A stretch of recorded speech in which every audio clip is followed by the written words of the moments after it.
For the first 4 years of their existence, Raptors 905 were paramount to the player development success of their NBA parent club, Toronto Raptors. Fred VanVleet, Pascal Siakam, Chris Boucher, and more came through Mississauga to hone and sharpen their games in anticipation of an eventual NBA role, if things went well. The 905 have been an educator, an incubator and an accelerator. The last 2 years, however, have been a challenge. In 2019-20, the season was cut short due to the pandemic. Even before that, though, the NBA side had dealt with so many injuries that the 905 received just 16 games from NBA assignment players, a comically low number compared to the Raptors' record-setting approach to assignments in earlier years. In 2020-21, injuries and the nature of a pandemic season lowered that number to just 9. Even the team's two-way players, Jalen Harris and Yuta Watanabe, only played a combined 7 games. The Raptors are hoping this season represents a return to normalcy, the ability for young players to get extended playing time to work through mistakes and points of emphasis is an important ingredient of the development system. Players have to play to improve, and a G League affiliate right down the road can be a wonderful tool. The 905 begin their season November 11 at Paramount Fine Foods Center in Mississauga, on. Training camp opened Monday and runs until cut-down day on November 4. What follows is a look at how the Raptors' 905 roster is constructed, with an explanation of the different contracts and player types involved. NBA teams can assign any player to the G League who is still in his first 3 seasons in the league, even if they aren't on a two-way contract. Players with more than 3 years of experience can be assigned with player and union approval. That's happened in recent years, with a Stanley Johnson looking to get more playing time and or Jared Sullinger on a post-injury conditioning stint. Assigning a player to the G League does not open up an NBA roster spot or provide any cap relief. The player is simply listed as inactive while on assignment and continues to earn his full NBA salary. Due to the introduction of two-way contracts and the way the last 2 seasons have played out at the NBA level, the impact of assignment players has decreased relative to some of the other player categories. Still, these should, on paper, be the best and most advanced 905ers, so long as they can catch up quickly and handle the back and forth. Delano Banton, Malachi Flynn, Precious Achiuwa and Scotty Barnes are all eligible to be assigned to the 905, plus any veterans who approve, up to a total of 3 assignments at any one time. The Banton or Flynn assignment decision is the most relevant to watch looking ahead a few weeks. Beginning in 2017-18, NBA teams were allowed to sign 2 players to two-way deals, contracts that offered an elevated G League salary and allowed a player to spend up to 45 days with the NBA team, during which they'd earn even more. Those rules have changed over time. For the 2021-22 season, two-way players will earn a set salary of half the rookie minimum and can spend up to 50 games on the active NBA roster. That tweak has a few trickle-downs. For one, there's no longer quite as much incentive to convert a two-way player to a full-time NBA contract. The player is already making more money, and 50 games is a lot of NBA usage for a fringe player. You'd be looking at converting a player to reward him or to work out a multi-year deal, not to increase his availability. This also makes it easier for an NBA team to justify not having a two-way with the G League team.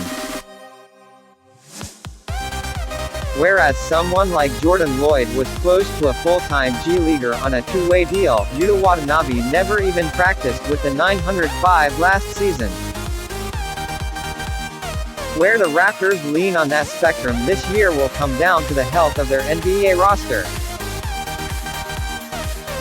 Justin Champagnie impressed in training camp but has a glut of forwards ahead of him on the depth chart, while David Johnson is a clear 905er to start the season. As a procedural note, two-way spots can be churned without much financial penalty.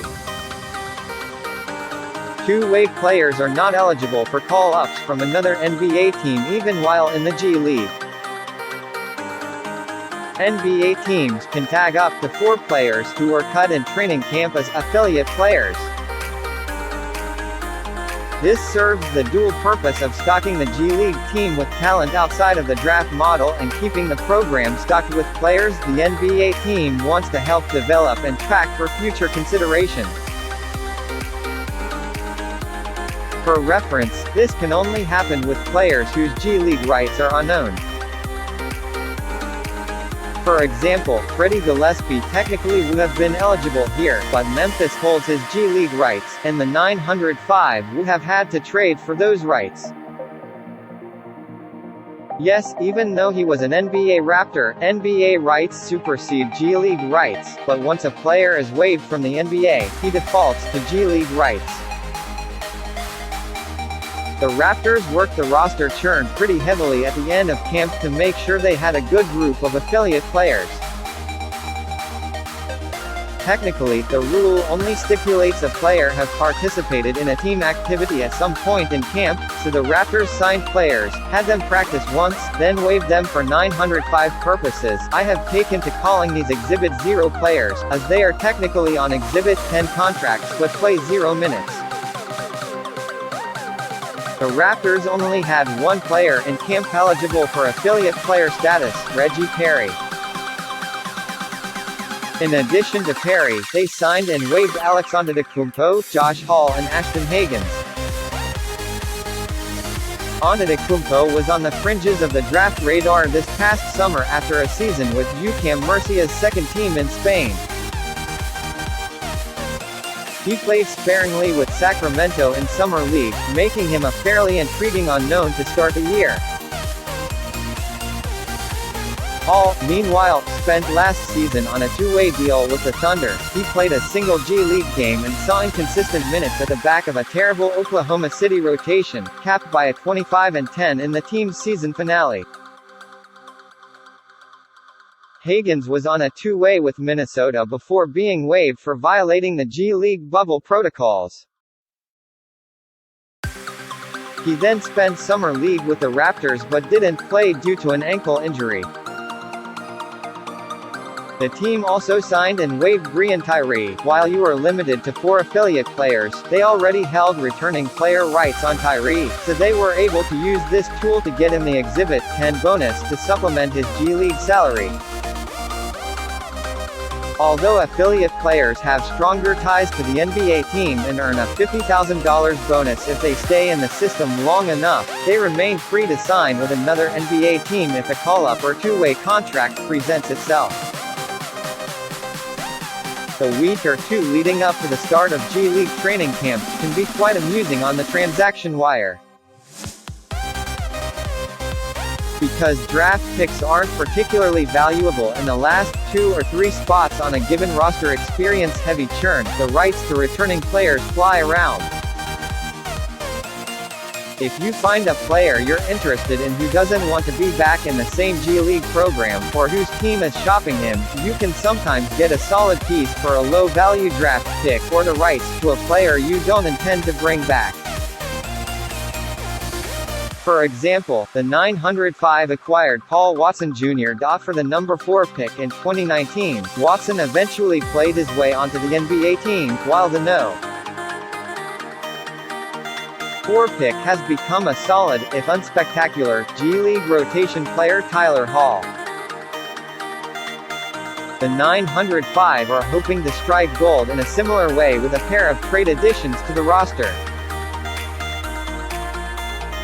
As part of a 5-team trade, they acquired sharpshooter and former Raptors summer leaguer Andrew Rossi, giving up a 2022 first-round pick in the process. They recouped that pick by dealing the No. 7 pick in this year's draft for a second-rounder and a future first. The 905 also added Trey McBride following the draft. McBride spent 3 seasons at D2 Northwood and split 2020-21 between Macedonia and Serbia. G-League teams hold rights on their former players for up to 2 years after they last played for the team. Often, that doesn't end up mattering much, as players head overseas permanently, are traded or earn NBA call-ups with other organizations. In other cases, it's a way to add some stability to a system that turns over almost entire rosters year to year. Kyrie is the big-ticket returner, which is why the Raptors gave him the Exhibit 10 treatment mentioned earlier. Before tearing his ACL, Kyrie was earning rave reviews for his tenacious defense and may have received some late-season call-up attention if healthy. He will miss the start of the season but should be a major rotation piece when healthy. Kyrie is joined as a returner by Jayun Evans and Tavon Harris. Evans had a solid 2019-20 with the team and has 56 games of NBA experience, offering some steadiness at the point in an environment that really needs it. He played 8 games in Greece last season after signing into the league late. Harris, meanwhile, was the 905's first-round draft pick last year. Undrafted out of Stone Cold Stephen A. Austin in 2020, Harris has only played 68 minutes for the 905 and 89 minutes in Croatia since graduating. Teams can use up to 4 local tryout slots to bolster their camp rosters. The local tryout name is a misnomer, as it's effectively just a way to pre-claim guys for camp who would otherwise be at the back of the draft mix. 13 such players have played for the 905, including Kaza Kajami Keem, who was too good for the designation to begin with, including new assistant coach Ashton Smith in the team's inaugural year. The 905 are bringing 3 tryout players to camp this year: Akia Pruitt, Zena Edizalman and Obadiah Noel. Pruitt played 4 years at UNC Pembroke and was most recently with Charlotte of the ECBL. Edizalman is a Harvard product who was last playing in Mexico. Noel, the likeliest of these players to make the roster, is an undrafted rookie from UMass Lowell, who has flashed real shooting ability, just inconsistently. Is the G-League draft a helpful way to add talent? Maybe look away. Last year's draft was better due to a number of players, like Gary Payton Jr. being available on 1-year loans from teams who chose not to participate in the bubble. This year's class was quite weak, with maybe a dozen intriguing names and most teams either targeting players with existing ties to the franchise or honing in on a specific skill in the hopes that something sticks. The 905 went the latter route, drafting shooters Taj Edey and Blake Francis and reigning SWAC Player of the Year Tristan Jarrett. Those 3 players will be pushing Noel and Gill for the final 2 roster spots. Here's where the roster and staff stand heading into camp. The 905 will have 17 bodies in camp, barring an assignment from the Raptors, both 2 ways, their 4 affiliate players, their 3 returners, 2 players via trade, and 6 via tryout in the draft. The 2 two-ways and 10 G-League players will make the final roster. Those decisions must be made by November. 4. With the 905 season beginning November 11, we'll have regular check-ins on the status of any rising 905ers and the progress of the Raptors' 2 ways and assignment players.